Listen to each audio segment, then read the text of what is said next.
Welcome, everyone, to Family Talk. It's a ministry of the James Dobson Family Institute, supported by listeners just like you.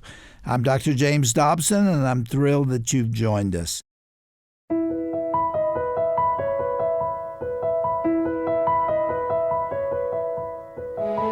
I'm Roger Marsh, and welcome to this edition of Family Talk. Now, last week, our host, Dr. James Dobson, spoke with JDFI Senior Vice President of Public Policy, Gary Bauer. It was just a few days after Election Day, and they broke down the midterm elections together. A quick bit about Gary Bauer. He is the president of American Values, which is an educational nonprofit organization. He's also the chairman of Campaign for Working Families Political Action Committee and the Washington Director Emeritus of the Christians United for Israel Action Fund. As I mentioned, Gary also serves as Senior Vice President of Public Policy here at the Dr. James Dobson Family Institute. Let's join the conversation right now. Today, our guest is my colleague, my associate, my friend, Gary Bauer, who is our Vice President of Public Policy here at Family Talk. And he's going to give us his take on the national elections, which occurred November 8th and thereabouts. It's probably still going on, as a matter of fact. And it's good to have you, Gary. Welcome. Well, Jim, it's great to be with you. And it's we've done a lot of radio shows over the years, but doing a radio show when we're officially on the same team fighting the good fight, and well, that was the case many years ago when I was head of FRC. But to come back around and do that again at such a critical time for the country and to be alongside of you, it is a real blessing for me. And hopefully together we're going to be able to do some great work in the months and years ahead. Gary, you're making reference to how long this has been. I think it was in the mid-'80s that we started working together in the studio. That's a long time ago. Yes, I was 12 years old. Yeah, and I was 14. Right. Well, yeah, that was the middle of the Reagan years, and we had some big battles in those years too, Jim. And just as you are now, you were all the way back then an incredible voice for family, faith, and freedom, and many times encouraged the Reagan administration to do even more than they were inclined to do anyway. But, you get to Washington and it gets hard, and your voice urging us on was a really big deal. Well, I was delighted to find you in the White House. That was an interesting era. Tell me your title with Ronald Reagan. Early on, I was just a policy analyst, and then he nominated me to be Undersecretary of Education, which was incredible to be able to do that. That was with Bill Bennett. Yes, under Bill Bennett. That's exactly right. But then they brought me back to the White House those last 2 years to be head of the Office of Policy Development. And in all of those roles, time and time again, you had me on your radio show and told people to pray for me and other Christians in the administration, and it was a major factor in all the things that we were able to do. Well, it went both ways, Gary. It was a delight to find somebody who saw the world pretty much the way I did. And all the way along, we have been surprised really by how much we have in common in terms of policy, and we're going to see that represented today. Gary, this is the first time we've had a chance to talk about what happened in the election a few days ago. In fact, it's still going on because they haven't finished counting as we speak now. Many conservative Christians are shocked and disappointed by the outcome. The pollsters and most of the media and the political leaders seem to expect a big wave on Election Day. It didn't happen. Some people have called it a big trickle. I don't know. Are you surprised by it all, or did it not take you by surprise? I have to confess, I am somewhat surprised. We have all this polling data out there that tells us that 3/4 of the American people, 75% of the American people, think the country's headed in the wrong direction. And then, we have all this really challenging economic news, sky-high inflation and increasing interest rates, which most of the experts think that by January are going to have us in a recession. I think it's no secret that President Biden sometimes seems not to be fully grasping the moment he's in. He'll lose his chain of thought. He'll bungle words and so forth. And so it seemed to be a setup for some significant gains for pro-family, pro-life types of candidates. The one thing I did worry about, though, Jim, is that a lot of Republican leaders were bragging long before the election day that it was going to be this red tsunami, this tidal wave of victories, and that the left was just going to get really beaten up. Gary, if I can interrupt, you never hear a big-time football player, maybe the Big Ten or the SEC, you never hear the coach stand out there before the game started and say, we're going to blow them away. This is going to be fantastic. It's just stupid to do that. Yeah. The other team's coach puts that up in the locker room and uses it to inspire they're energized by it. Yes. So it's fallen far short of what everybody expected. Now, on the other hand, it's not like it was a landslide for the political left. Really, it ended up being a status quo election. Jim, the thing that jumps out at me, it is a narrowly divided country. I'm depressed that it's a narrowly divided country, but it is. And the upside of that is that if the church can find its voice and if Christians can stop, sort of ignoring politics and government and get more involved, we can make the difference in getting America on the right road. That means that for the James Dobson Family Institute and for the work that we are doing and so many other groups are doing, we have it with God's blessings to really save the country at a moment where I think everybody understands that we're headed toward a cliff, whether it's, the crime that's sweeping the nation, the things that are happening in our schools, the breakdown of reliable standards in right and wrong, the corruption we see in Washington and on Wall Street and in the popular culture. If Christians get involved, we can make the country, keep the country what it was supposed to be when the founders founded it, which was a shining city on a hill, a country that understood that its liberty came from God, not from government. And that should be our goal, to preserve that, to restore that. Yeah. And I think we still have a chance to do it, but the hour is late. Gary, I heard a commentator say on Election Day that if there ever was a time when conservatives had reason to expect a big win, this was it. You've already mentioned that 75% of the American people say the country's on the wrong track. And we're dealing with a horrible crime wave and a murder rate and lawlessness that are frightening to everybody, and inflation that's the highest it's been in decades. Many people are struggling to feed their families, and gas prices are sky high, and millions of illegal immigrants are flooding unchecked across the border. We have an unpopular president who seems to many to be incompetent, as you said, and he's talking openly now, I'm sure you picked up on this, about the possibility of nuclear war with Russia. In the past, that's been unthinkable and unmentionable, and yet he's almost matter-of-fact about it.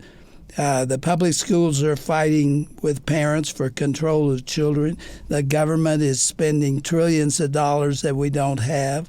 I think we're close to $35 trillion in debt.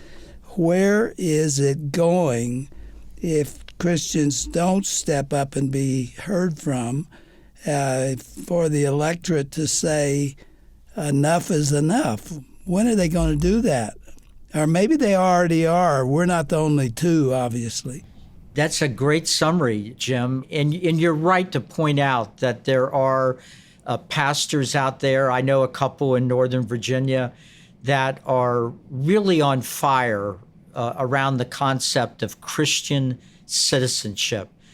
But there are so many others that think that somehow it's harming the gospel if you talk about these problems facing our country from the pulpit.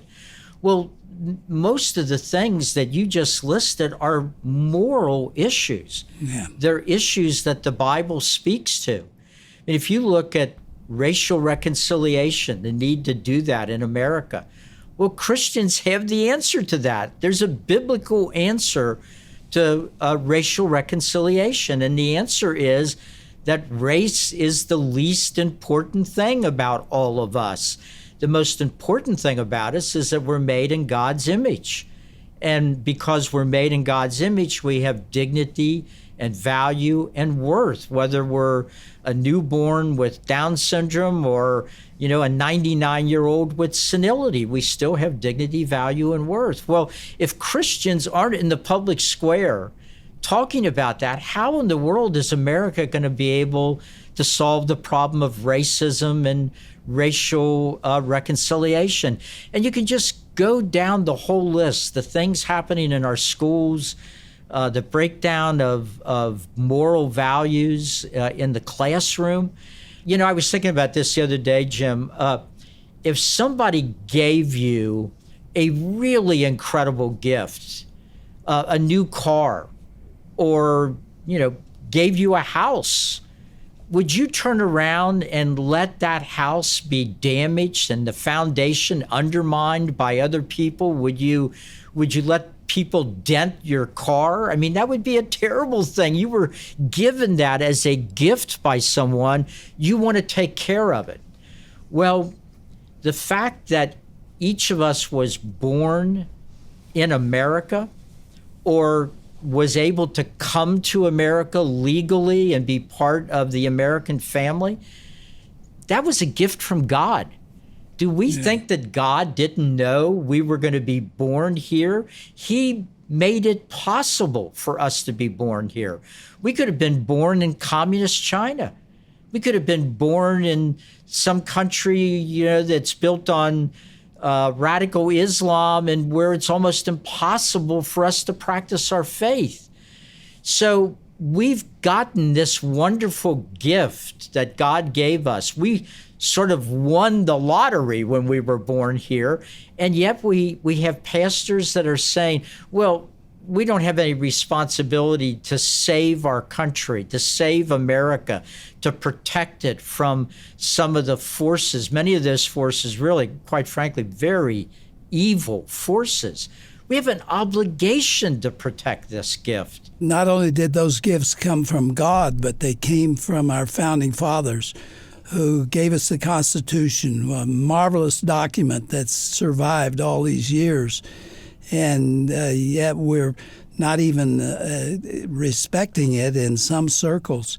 Gary, before we talk ourselves into a depression, let's finish up quickly with some of the worst disappointments from Tuesday week, but also talk about some of the positives, because there was a lot of good news that came out of that election, and I fear that we would miss that if we don't give attention to it. Well, there were 5 referenda on the ballots around the country that were related to abortion. 3 of those were pro-abortion referendum that put a right to abortion in state constitutions. And unfortunately, all 3 of those passed. One passed in Vermont, one passed in Michigan, and the third one was in California. Now, those are all states that are fairly liberal, and so the fact that those referenda passed, wasn't a complete surprise, but nonetheless, it was disappointing.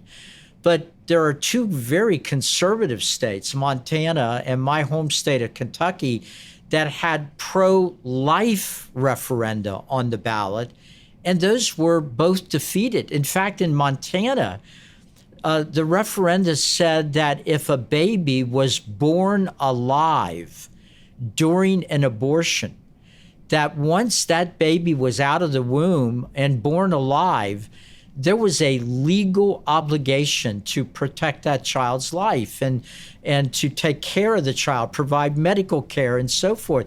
That referendum lost, which I'm still shaking my head about. But you know, Jim, I found myself reminding myself that something else happened this year, and that was the Supreme Court making it very clear that there was no constitutional right to abortion. And that's the result of 30, 35, 40 years of work by you and many others to get pro-life senators elected, get pro-life presidents elected that would appoint pro-life justices. And we should not overlook that victory. I mean, in fact, some of the election difficulties we had this November was sort of a backlash to that. So be it. I mean, we won a big battle when we got abortion out of the Constitution, where it never was to begin with. Along the line of the positives, there were many governors that won their seats this year that are pro-life.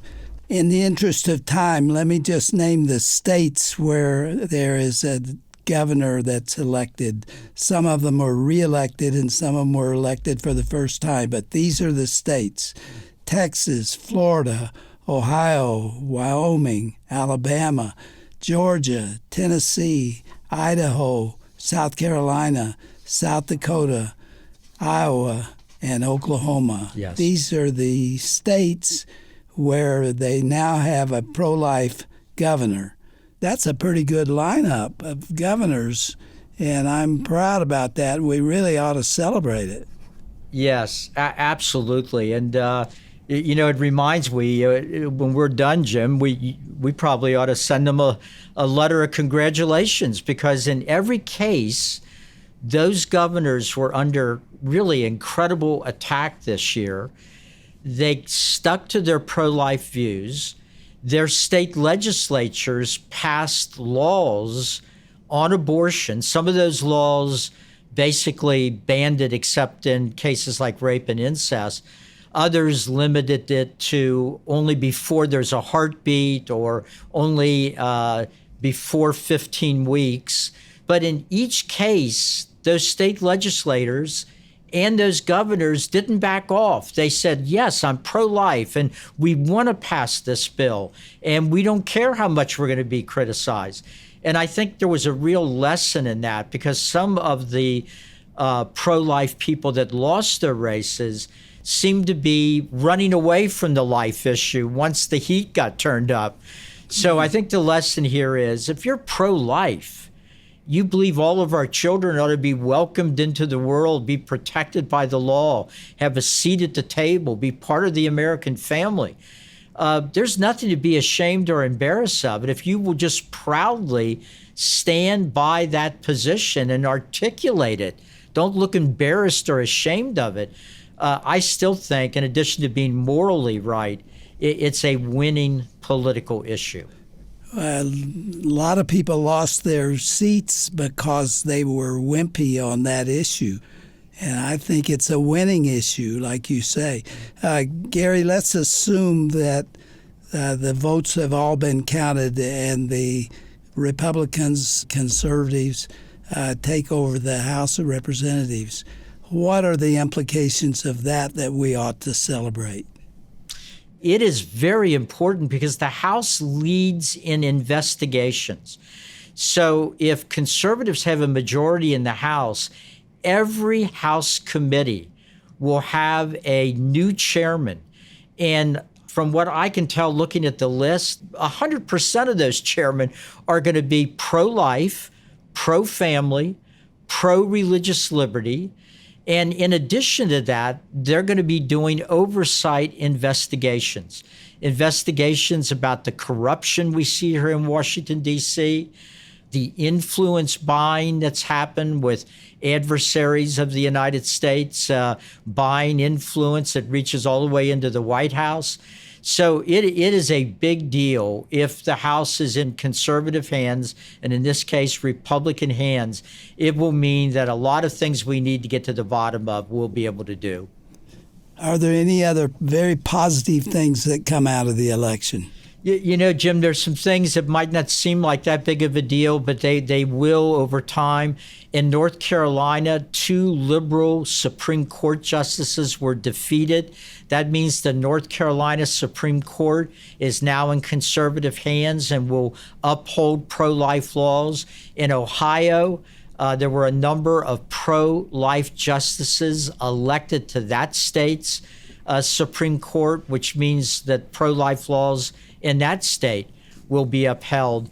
And I guess one final thing, Jim, and we've touched on it a little bit, but in a narrowly divided country, which is what we've got, if you and I and others can come up with a plan, and I know you're working on it, and I am too, where we can get in every precinct in America, every little city, little town in America, a couple more pastors willing to speak the truth. And in each precinct, just register 10 or 15 or 20 more Christians of all races and ethnic backgrounds. We have it with God's blessings, the power, the ability to turn America around, so that the country our children and grandchildren grow up in will be that same freedom-loving country that you and I, Jim, had the great blessing of living our lives in. Gary, let's conclude by expressing appreciation to all those pastors who have done what was right. We maybe err on the side of irritation or disappointment at many pastors who didn't. But there are a lot of others that took the heat and lost some members and really paid the price for standing up for righteousness. Let's congratulate them and thank them for their courage. Absolutely. God bless them. If you're a pastor today and you speak the truth, you're going to get criticism. You know what? And if you're a pastor and you're not getting any criticism, maybe you're doing something wrong. I mean, because we're supposed to be salt and light. But you're absolutely right. God bless those pastors of all denominations that have stood for the idea of ordered liberty under God, for the American founding and what that was supposed to be about, for the sanctity of life, for family values, for all these things that our country desperately needs to get right. Well, we're out of time, Gary. Wrap it up by telling us, how do you feel about where the country is and where it's going? Well, I guess if I were summarizing it, Jim, I would say that, like a lot of other Christians, I was hoping for more. I thought we had a real opportunity. But we did score some significant victories. I think that the country knows something's wrong, but we don't have as many people today that are daily reading the Bible. Church attendance has declined. So we need a revival. That's certainly true. But I still have hope that if we speak the truth, and nobody does it better, Jim, than you do, that we can wake up America in time for other opportunities coming down the road, including what will be a very big and important presidential election in 2024. I think if we can keep working, keep praying, keep voting, increase our numbers, that America's best days could still be ahead. As usual, Gary, your observations are insightful. It's always a pleasure working with you. We're going to be working right here together at JDFI. I'm so delighted to have you on our team, and you'll be back. You can count on that. Thank you for this overview. Thank you, Jim. It's a blessing to be on your team.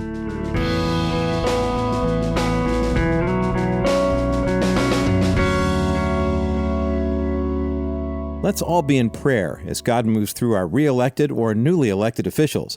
I'm Roger Marsh, and we want you to know that here at Family Talk, we are grateful for your friendship and your support. If you'd like to reach us, remember you can visit our website at drjamesdobson.org or give us a call at 877-732-6825. Trained support staff members are standing by to speak with you. Well, we hope you have benefited from today's program and that you have a great weekend as well. Remember, as we all prepare for Thanksgiving next week, let's begin giving thanks right now, this weekend. Why wait? On behalf of Dr. Dobson, his wife Shirley, and the entire team here at the Dr. James Dobson Family Institute, may God continue to richly bless you and your family as you grow deeper and stronger in your relationship with Him. This has been a presentation of the Dr. James Dobson Family Institute.